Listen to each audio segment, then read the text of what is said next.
la zona cero.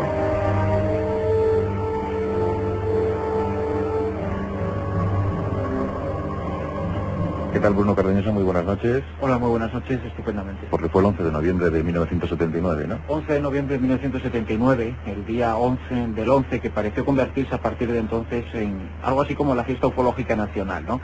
Ahora se han cumplido 20 años de lo que es, sin lugar a dudas, el caso más representativo de la historia de la ufología española, y no ha sido un aniversario cualquiera, sino que ha coincidido con una serie de explicaciones procedentes de un sector de los investigadores OVNI del país que tratan de justificar lo ocurrido aquella noche. Insistimos, uno de los casos más interesantes, más espectaculares, no solo de la ufología española, sino de la ufología internacional. Y por ser el más interesante, Carlos, también es el más atacado, ¿no? Por los detractores. No solo el más atacado, es que es muy complejo. Es muy complejo porque reúne una cantidad de factores casi inusuales. Primero, una larga duración en el tiempo. Segundo, comprobaciones, como luego veremos, objetivas y razonables. Tercero, multitud de explicaciones que curiosamente, aunque para mí, como luego expondré, sigue siendo un caso conflictivo y poco claro, las explicaciones racionales son, lo único que hacen es producir más inseguridad en la situación, porque son, sinceramente, a mí no me convencen en absoluto. Es decir, creo que el caso no le quita ningún misterio a las explicaciones que está intentando dar, pero sigue teniendo unas lagunas, por una manera, por lo menos por mi forma de ver, bastante considerables. Vamos a saludar a nuestros invitados en la lejanía. José Guijarro, ¿qué tal? Buenas noches. Hola, muy buenas noches. ¿Cómo te encuentras? Muy bien. ¿Y tú cómo has seguido el caso Manises a lo largo de estos años?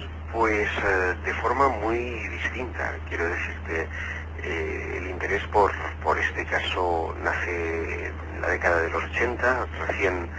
Recién se empiezan a conocer datos del suceso. Cae en mis manos una grabación anónima, una grabación en la que se pueden escuchar una serie de sonidos procedentes de las torres de control e incluso los centros de control y vuelo de algunas ciudades, como es el caso de Barcelona, de Levante y de Madrid, el radar de Pegaso, en las que se puede seguir esos 8 minutos de angustia que viven los tripulantes del TAE, y con ellos pues otras aeronaves y también las torres de control que estaban siguiendo a esas aeronaves.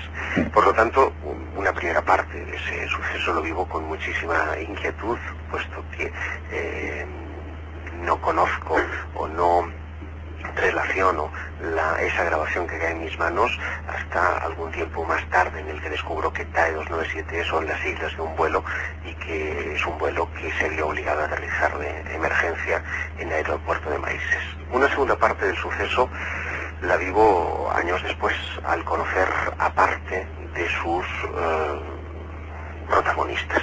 Y esta es una sensación que a mí me gustaría transmitir, puesto que una cosa muy distinta es 20 años más tarde o durante 20 años leer testimonios en prensa, y otra muy distinta es conocer los matices, conocer la angustia, conocer en definitiva cómo piensa, de qué forma reacciona ese eventual testigo ante un acontecimiento extraño, para saber qué parte de la historia que uno lee en prensa puede ser cierta y qué parte de esa historia que uno lee en la distancia puede ser pues una distorsión del tiempo o directamente pues una confusión. Y finalmente una tercera parte de ese suceso la vivo hoy, 20 años después, cuando tenemos encima de la mesa pues prácticamente todas las piezas del puzzle, puesto que el ejército ha efectuado su dictamen, ha efectuado su informe. Un informe, por cierto,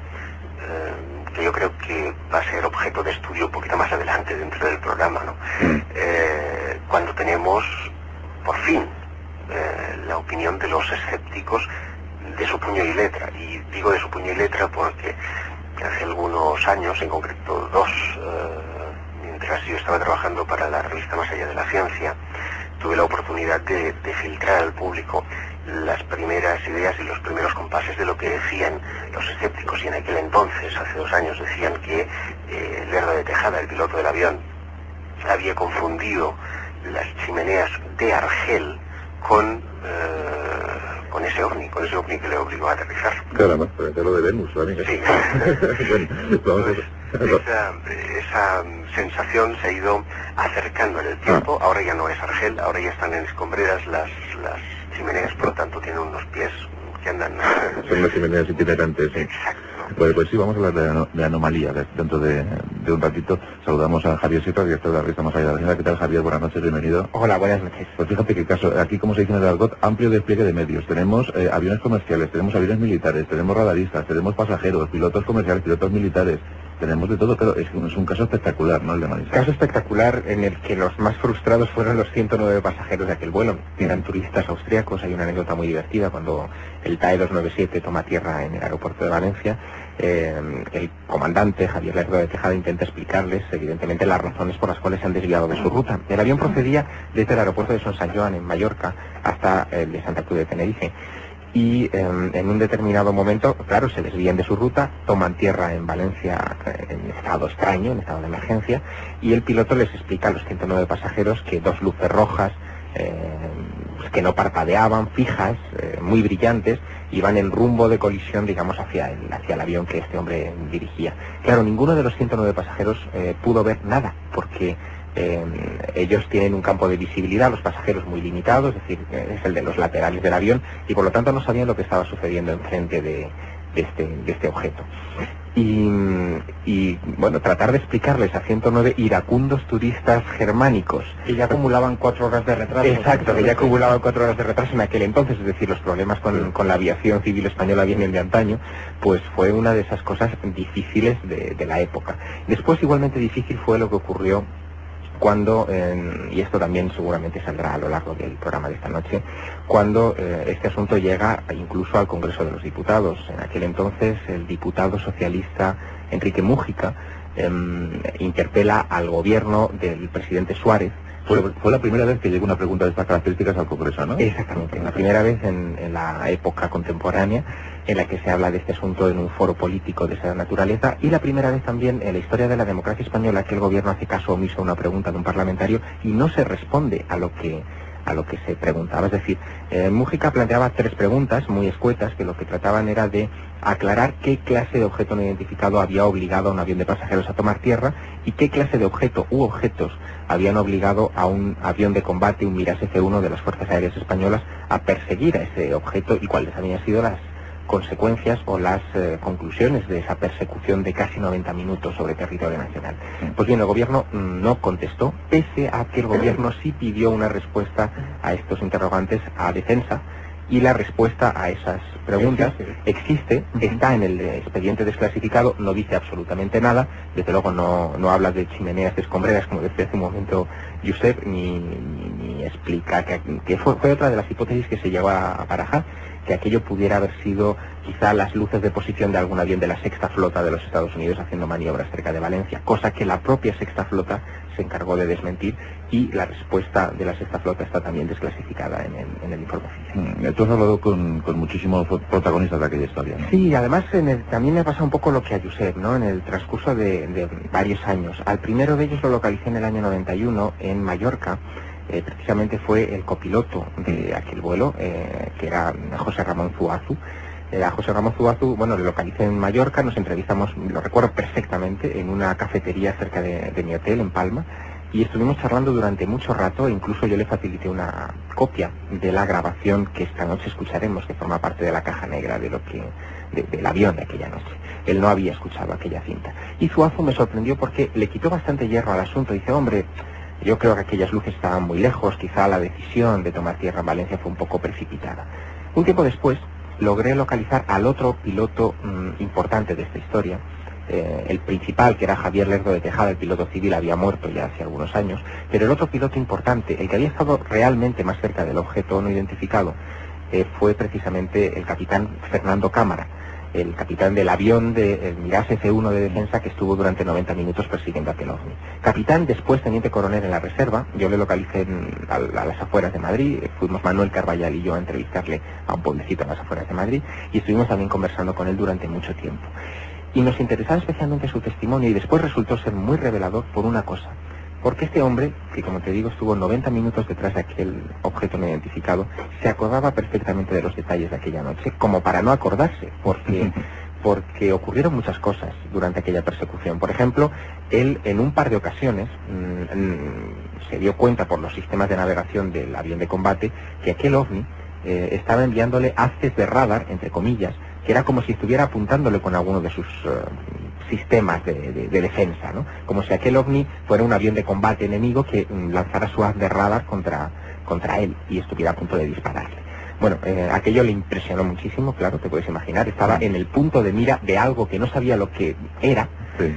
Y hizo, por supuesto, las pertinentes maniobras de evasión para evitar que pudiera ser abatido en un momento dado. Ese detalle pasa después al informe que él mismo redactó, donde cuenta las peripecias de esta persecución, y cuenta otra peripecia también igualmente interesante, que aquel objeto que estaba delante de él, que tenía forma troncocónica, él en medio de la luz distinguía una especie de pirámide truncada, se movía a casi 3 veces la velocidad de sonido, y aquel objeto no desprendía nada de calor. Intentó abatirlo con los sistemas de seguimiento de calor de sus misiles, porque él como cualquier otro piloto de combate de defensa... Una mínima interrupción, porque luego es un tema que quiero tocar. Acaba de decir Javier uno de los puntos esenciales que yo he dicho que eran raros. Bueno, Javier acaba de tocar y luego me extenderé en ello, lo que parece ser cualquier cosa menos un objeto volante. Sí. Bien. Bueno, te cuento, la conversación con cámara fue muy interesante porque hablaba de ese aspecto. Y él decía que, claro, no existe ningún tipo de aeronave humana conocida de propulsión normal o incluso de propulsión especial que sea capaz de volar a 3 veces la velocidad del sonido de manera inteligente y que no desprenda calor. Eso no es humano, no es terrestre, bajo ninguna circunstancia. Y Cámara también anotó eso en su informe oficial. Pues bien, cuando se desclasificó en el 94 el expediente oficial del caso Manises y se dieron a conocer las 142 páginas de este informe, ese documento, el firmado por el capitán Cámara, que fue la persona que más cerca estuvo del OVNI durante más tiempo, no fue entregado a la opinión pública. E incluso en un informe del comandante de aviación que, entregó una especie de resumen de lo que sucedió al Ministerio de Defensa, se habla de que el propio Cámara llegó a filmar, a obtener algunas imágenes de ese aparato que tampoco, por supuesto, han visto. Claro, Bruno, vamos a dar para los oyentes que entren hoy en contacto con el caso Manises algunos apuntes básicos para que entiendan bien todo este fenómeno, este hecho. Porque efectivamente se trataba de un caso dividido en varias fases. Sí. Vamos a resumirlo muy rápidamente. 22 horas y 47 minutos. A esa hora despega del aeropuerto de San Juan en Mallorca este vuelo con destino a las Islas Canarias, y pocos minutos después del despegue el piloto detecta a su izquierda la presencia de esas 2 enormes luces rojas sin ningún tipo de variación en la intensidad. Él compara el tamaño con el de un jumbo, o sea, un tamaño relativamente muy importante, que comienza a volar en paralelo, efectúa una serie de maniobras, una serie de aceleraciones también bastante espectaculares, de 100 a 800 kilómetros hora en apenas unos instantes. Llega a detectar el error de Tejada. El objeto se aproxima tanto a media milla aproximadamente, cuando lo estipulado en seguridad es unas 10 aproximadamente. Se acerca tanto a la parte izquierda del avión que decide suspender el vuelo. En ese momento decide que con esa ingrata compañía prefiere no continuar y suspende en Manises, en el aeropuerto valenciano de Manises, su vuelo. Allí, tanto el director en funciones del aeropuerto Miguel Morlán como 40 empleados de este aeropuerto observan hasta 3 objetos no identificados en las proximidades, algunos de ellos incluso muy cerca de la cabecera de una de las pistas. Y durante todo ese tiempo la defensa española decide mandar un interceptor, que es lo que pilotaba Fernando Cámara, un Mirage F1 de la base aérea de Los Llanos, que durante 1 hora y 3/4 aproximadamente persigue al menos a 3 de estos objetos, o a un objeto que efectuaba diferentes maniobras, pero lo cierto es que los radares españoles detectan en principio hasta 3 objetos no identificados. Durante casi 2 horas, insistimos, Fernando Cámara persigue a estos objetos. Minutos más tarde, horas más tarde, desde Mallorca ocurre algo que por razones obvias hay que relacionar, y es cómo lo observan aproximadamente unas 50 personas. Emerge del interior del mar una especie de esfera luminosa que deja una estela en su parte de atrás. Este objeto es incluso fotografiado, y la fotografía de este objeto está también, aunque con una calidad absolutamente nefasta, en la información que ha desclasificado el Ejército del Aire, que ha sido también motivo de polémica reciente porque han aparecido una serie de fotografías relacionadas con la requisación al autor de la fotografía, al autor de las imágenes, y hay una polémica bastante reciente sobre este asunto y unos análisis que demuestran que estas imágenes son auténticas y que corresponden a un objeto físico y esférico. Eso, digamos, son los puntos fundamentales de este episodio. A partir de ahí, pues lo lógico, horas después se nombra a un juez instructor de la base aérea de Zaragoza que se desplaza hasta Valencia para encuestar y entrevistar a todos los testigos posibles de este episodio, elabora su informe y en su informe, y está desclasificado, está al alcance del público, llega a la conclusión de que aquel objeto era una nave no convencional y cuya tecnología y cuyos sistemas de propulsión no correspondían a nada conocido. Digamos a los oyentes que en el año 79 el Mirage F1 era el mejor artilugio volador que teníamos. Claro, efectivamente, y se mandaba y a un piloto de reconocido prestigio. ¿Es verdad que hubo un segundo preparado? ¿Un segundo Mirage? ¿Se llegó a comentar? Bueno, pero hay, sí, de todas maneras hay una cosa muy curiosa de este caso. Fíjate que todos los hechos tienen lugar sobre Valencia. Y Valencia, en aquella época, y hasta hace 3 días, como quien dice, tenía siempre preparados 2 aviones de combate, 2 Mirage, que eran vistos por cualquier pasajero civil que fuera a ese aeropuerto debajo de unos hangares. No se mandaron los aviones de Valencia, es decir, no despegaron los aviones del propio aeropuerto donde estaban ocurriendo estos hechos por una razón sencillísima, y es que los 2 Mirage del aeropuerto de Valencia no tenían lo que llaman ellos el foco, que es una especie de gran aparato de iluminación que puede enviar un haz de luz a bastantes metros y poder leerle la matrícula al objeto que pueden perseguir. Y el de los llanos sí lo tenía. Claro, el de los llanos sí lo tenía, y el capitán Cámara, por lo tanto, despega con un Mirage F1 dotado de ese equipo de identificación. Para eso habría que entender un poco también la mentalidad de los sistemas de defensa españoles y de los sistemas de defensa en realidad de cualquier país del mundo occidental, que son los siguientes. Lo primero que se hace cuando un objeto no identificado entra en un espacio aéreo que no es el suyo es tratar de identificar por radio si se trata de un avión amigo o enemigo. Hay un código muy simple que trata de determinar si el avión que entra es hostil o no es hostil. Exacto. Si esto no se consigue, si no se recibe respuesta, lo que debe de hacer el sistema de defensa de ese país es enviar un avión de combate para interceptar ese objeto y visualmente tratar de ver qué es lo que ocurre. Si tiene problemas, si no tiene problemas, etcétera. Es un poco lo que ha pasado recientemente con ese avión. Exacto, con ese avión, con este avión fantasma que acabó estrellándose en Estados Unidos. Es decir, los aviones de combate fueron hacia este aparato civil, se colocaron a su altura para ver si tenía algún problema porque no había comunicación por radio. Al no conseguirlo, si no se consigue, en la siguiente orden explícita que recibe un avión, un piloto militar en estas características es abatir ese objeto, porque supone una amenaza para la defensa. Y eso es lo que intentó, evidentemente, Cámara sin éxito. ¿Sobre tus dudas, Carlos? Bueno, las dudas, vamos a ir ya sacando temas de conversación, básicamente se basan en lo que comentaba al principio. Hay una serie de características que define el piloto del F1. Yo por de pronto, y te acuerdas que lo comentamos hace unos días, si algo ha dañado el caso Manises e infinitos casos Omni, es que las explicaciones racionales, que es las que yo creo que todos estamos aquí buscamos, de los que dicen que son los racionales, dañan absolutamente cualquier explicación racional de verdad, porque citan una verdadera tontería. Yo conozco escombreras. Decir que un piloto, cualquiera, no digo un piloto militar de un F1, cualquier piloto, aunque sea de aviación civil, de los que echa desinfectantes en un campo, es capaz de confundir las torres escombreras con un objeto volador, es que, bueno, desde luego, ni conoces escombreras ni sabes lo que es un objeto volador. En principio no debía ser piloto. Claro, efectivamente, porque no le hubieran dado el título. Pero cuando acercaron las primeras escombreras, bueno, bien, pero es que no hay ninguna posibilidad. En principio donde estaban, en Argelia, ¿no? Y volvemos fue la primera hipótesis que se propuso. Es que por no está mejor escombreras. Claro. Lo cierto es que se han propuesto diversas hipótesis para los diferentes momentos del caso. Es decir, han desglosado el caso según cómo iba. Claro, que es mucho más sencillo hacerlo, pero eso es muy impropio. Y luego, en diferentes partes. Esa primera parte, lo que es la observación del piloto, la observación que provoca que este vuelo se suspenda, es efectivamente que confunden ese resplandor de las 2 chimeneas de escombreras con este ovni. Curiosamente, ellos, los escépticos, y tampoco es esta hipótesis, se basan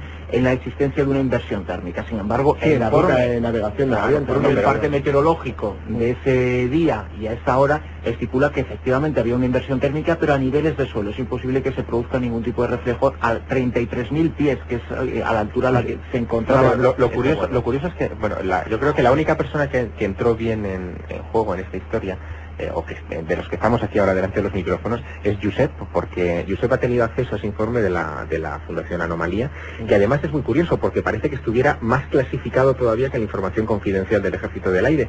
Se le ha dado un premio, se ha galardonado su investigación, que se le han dado ellos mismos el premio, evidentemente, y sin embargo el informe no ha sido puesto a disposición. ¿No? Sí, exacto, eso es lo que quisiera. A mí me gustaría añadir varias cosas. Estaba escuchando con muchísima atención en la distancia y tampoco sabía si podía intervenir en cualquier momento. Sí, cuando tú quieras, Josep. De manera que me gustaría decir algunas cosas. Decía Javier algo que es muy importante. Dice, en ningún momento el informe del Ejército del Aire ha incluido la tesis de las chimeneas de Cartagena en su informe. Pero podía haberlo hecho, diría yo, o añadiría yo. Y digo esto porque nosotros estamos preparando ahora para la próxima revista de diciembre un dossier que incluye además un CD con los sonidos de ese episodio. Hemos tenido oportunidad de acudir a las fuentes. Y insisto que llevo detrás de este dichoso informe la friolera de varios años al conocer su existencia y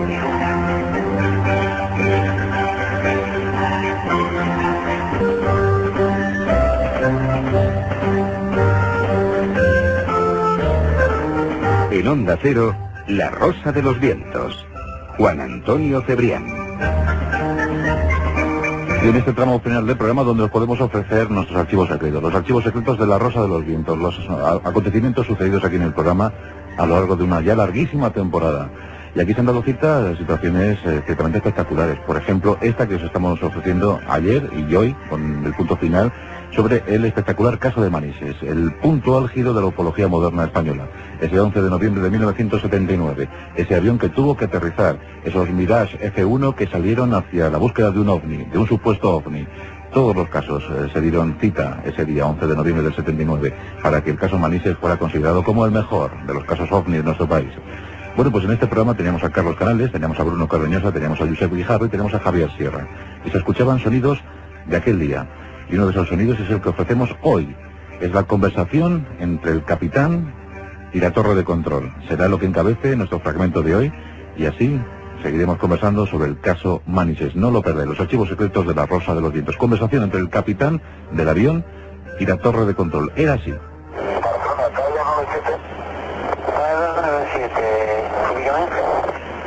Confirmo usted, tenemos algún tráfico próximo a nosotros, a nuestra izquierda, aproximadamente unas 4 o 5 millas.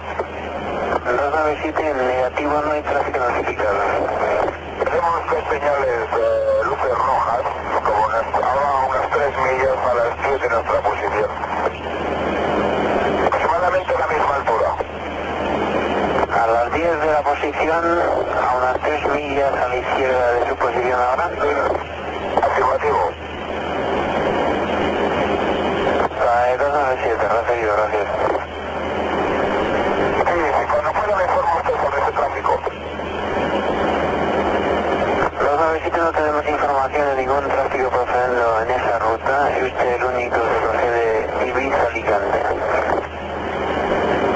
Muchas gracias, es posible ese tráfico, sí. ¿Y usted 297 me confirma las luces están en el mar o están en el aire? Repite, por favor. El avión de subtráfico está aproximadamente a nuestra altura. Ahora estamos llegando a nuestro 250. Este tráfico andará por entre 23 y 26. 297, recibido, gracias. ¿Me confirma el tipo de avión que puede ser este tráfico? 297, ¿me confirma si va en su misma dirección? Afirmativo, lo tenemos cada vez más cerca. En una tarde 97, solamente puedo ver 2 luces rojas fijas, sin flashing.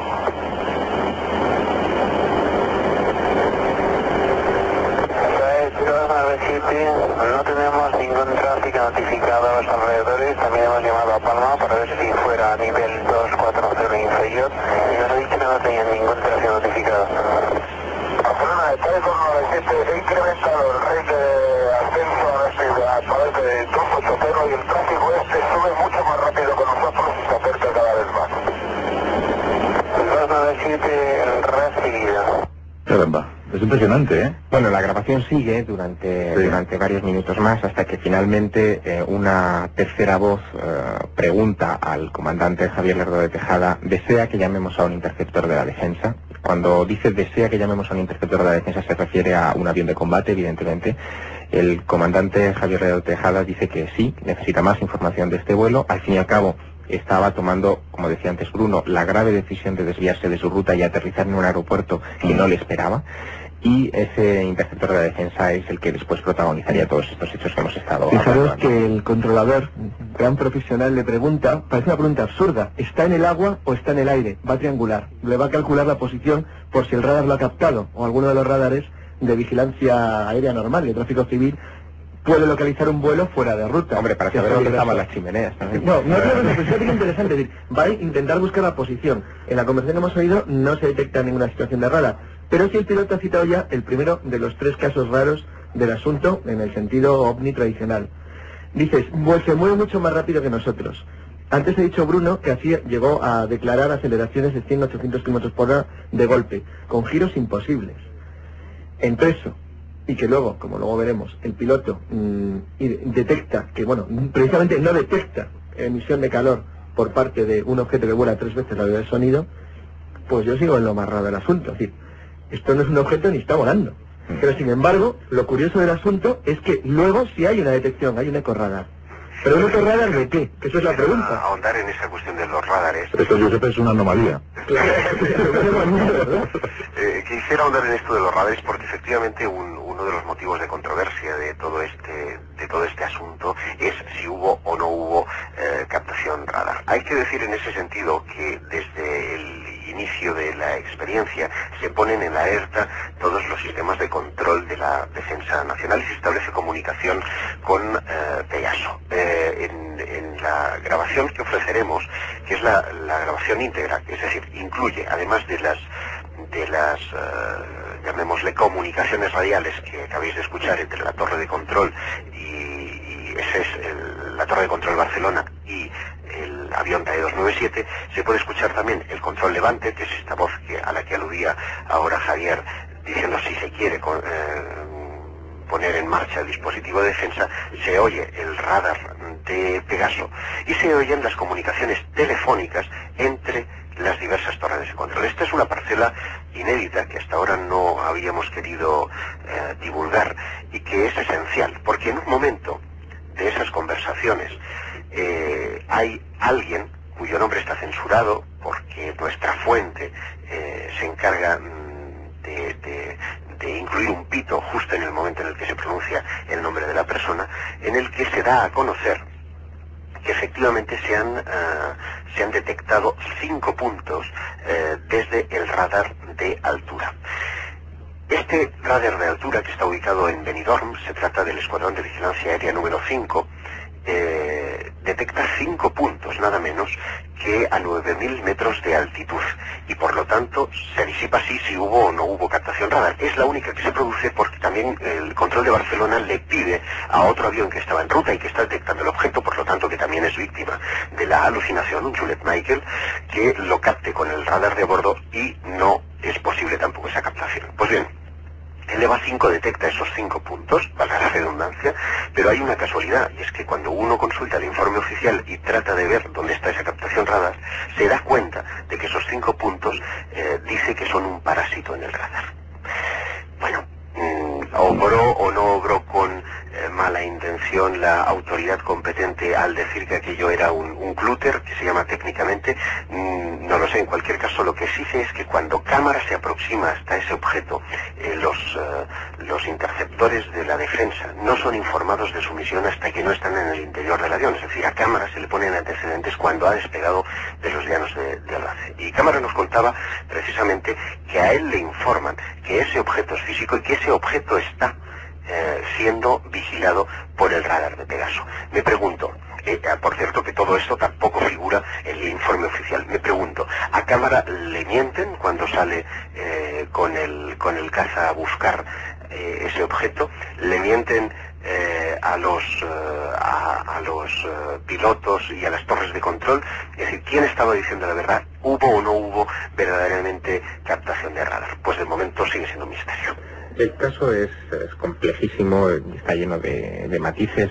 Nosotros en la revista Más Allá este mes publicábamos un informe sobre este tema que lo titulábamos un poco haciéndonos eco de la frase más importante de esa grabación: afirmativo, lo tenemos cada vez más cerca. Es la frase tensa que se escucha en esta grabación que acabamos de escuchar. Y ahí se cuenta algo que Bruno ha esbozado un poco por encima antes y que realmente es uno de esos episodios interesantes de este asunto.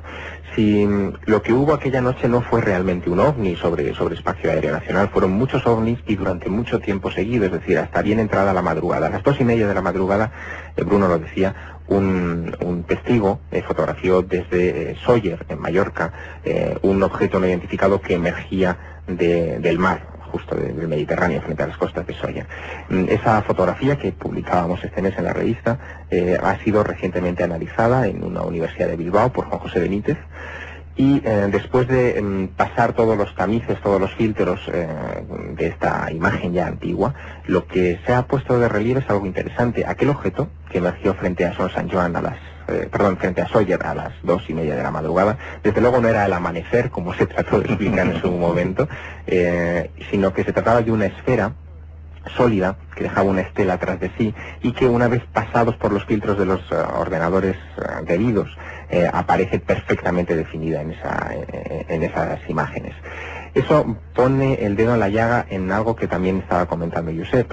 Si los radares detectaron 5 objetos no identificados desde el EVA 5, como él comentaba hace unos minutos, evidentemente aquellos objetos, si no esos 5, sí otros, estuvieron durante un buen rato sobre territorio nacional, violando desde luego los sistemas de defensa de nuestra nación, que fueron incapaces de actuar y de identificar lo que pasó allí. Y eso fue precisamente y muy probablemente lo que hizo que este caso fuera clasificado secreto de inmediato y que no se quisieran dar explicaciones casi un año después en el propio Congreso de los Diputados. De todas formas, ahí en este punto un detalle muy curioso y muy significativo de cómo han actuado y cómo siguen actuando las autoridades españolas a la hora de dar a conocer información OVNI. Los que estamos aquí hemos sido todos muy críticos con ese proceso de desclasificación y hemos acusado sin ningún tipo de cortapisas al Ejército del Aire de guardarse información importante, ¿no? En este caso, precisamente, hay varios ejemplos de que esto ha sido efectivamente así.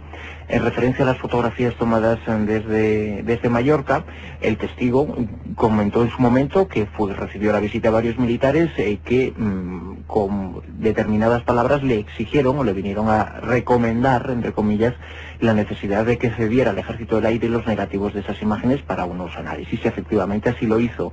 Cuando el informe se desclasifica, hace tan solo unos años, el autor de estas fotografías se dirige por carta al Mando Operativo Aéreo, a los servicios de inteligencia del Mando Operativo Aéreo en la base de Torrejón, que son los que han gestionado este proceso de desclasificación, diciendo, bueno, pues si han desclasificado esta información, por favor, comuníquenme cómo puedo de una vez por todas recuperar los negativos de las fotografías que yo mismo he tomado y que efectivamente son mías, ¿no? Este hombre recibe una respuesta del Ejército del Aire en la cual le dicen que no hay constancia alguna de que tales fotografías hubieran sido requisadas, que en todo caso que muestre usted el recibo de tal requisación, ¿no? Bueno, el resguardo de que ustedes me han robado la foto. ¿Lo qué? Pero lo más curioso y lo más llamativo es que el resguardo existe en cierta manera. Y el resguardo existe en cierta manera y ha aparecido en cierta manera y se acaba de publicar, lo ha publicado la revista Más Allá. Ese resguardo, entre comillas, ha sido localizado por una periodista, Carmen Domenech, que lo ha encontrado en unos archivos y las consta de una serie de fotografías. Una serie de fotografías que toma alguien, se supone que algún miembro de los servicios de contrainteligencia, que está siguiendo los pasos del juez informador de ese caso. Estas fotografías muestran la llegada a un bar en donde ha sido citado el autor de estas fotografías, la llegada de un coche, la salida de ese coche, de este militar en concreto, de este capitán. Un Renault 4 que pone detrás Ejército del Aire. Efectivamente, se observa la matrícula, cómo este militar se dirige al testigo, hablamos claro del año 79, cómo este militar se dirige al testigo, ¿Qué imágenes? y cómo este militar entra con el testigo en una cafetería y posteriormente sale ya con los negativos bajo el brazo. Pues bien, todo esto está rigurosamente fotografiado. Ahora el ejército dice que no hay constancia de que haya sido requisado o robado, entre comillas, ese documento. Es un ejemplo más de que aún 20 años después siguen queriéndose mantener muchas cosas ocultas sobre un caso que tuvo y que trajo cola, porque solo 6 días después se produjo otro episodio similar en la base aérea de los Llanos. Otro piloto salió a perseguir a un inmenso ovni, y semanas después sobre Madrid se observaba nuevamente varios de estos objetos no identificados, y varios pilotos que salieron de la base aérea de Torrejón se vieron en situaciones de blocaje radar muy similares a las que se había visto, en las que se había visto envuelto Fernando. Mira, ese epílogo que está diciendo Bruno es el documento 0129 del expediente oficial, lo tengo delante, que habla de informes sobre los incidentes acaecidos en el espacio aéreo de Motril, en Granada, el día 17 de noviembre de 1979, es decir, apenas 6 días después de lo que ocurrió en Manises. Los ovnis seguían sobre el espacio aéreo nacional, y esa tarde, sobre las 5:15 aproximadamente de la tarde, un objeto no identificado en forma triangular que volaba a 0.95 Mach, es decir, casi la velocidad del sonido, se colocó sobre la vertical de Motril, en Granada, y motivó el despegue de otro avión de combate de la base aérea de los Llanos. Ahí ocurre algo que este documento cita en un párrafo que voy a leer literalmente para que no quepa ninguna duda, pero que no da pie a ninguna desclasificación de la investigación oficial que forzosamente se tuvo que hacer del incidente. Leo el párrafo porque es muy significativo. Dice: al pasar por rumbo 360 en su viraje hacia Albacete, el EO-01, es decir, el avión de combate militar, escuchó en el canal 11 de UHF, en el que estaba enlazado con Pegaso, el radar militar de Madrid, unas voces infantiles que reían y decían: hola, ¿cómo estás? Hola, hola. El EO-01 tuvo el tiempo justo para quitar el canal de guardia y comprobar que las voces seguían entrando por el canal 11 con la misma nitidez y claridad. La interferencia duró 30 segundos. El piloto de combate, después de aquel hola, hola, ¿cómo estás?, abandonó inmediatamente la persecución, asustado, por no decir otra palabra un poco más fea. Sí. Aterrizó en la base de los Llanos, y forzosamente se tuvo que abrir una investigación de un accidente de esas características. Que como no soy conspiracionista, así en principio... ¿Cómo que no? No. Pero de la RP. Nada, es que el problema fundamental de este asunto es, como todas las organizaciones, y la Ejército es una organización grande, tienden a perpetuarse en el espacio y el tiempo. El problema de esto es que no saben lo que es. Claro, cuando yo he dicho que no es un objeto ni volante, es que no es un objeto porque no responde a las características físicas de un objeto. Y no es volante porque aparentemente, y lo siento, lo que se detectó ahí no estaba volando. Hablo desde el punto de vista de la física racional.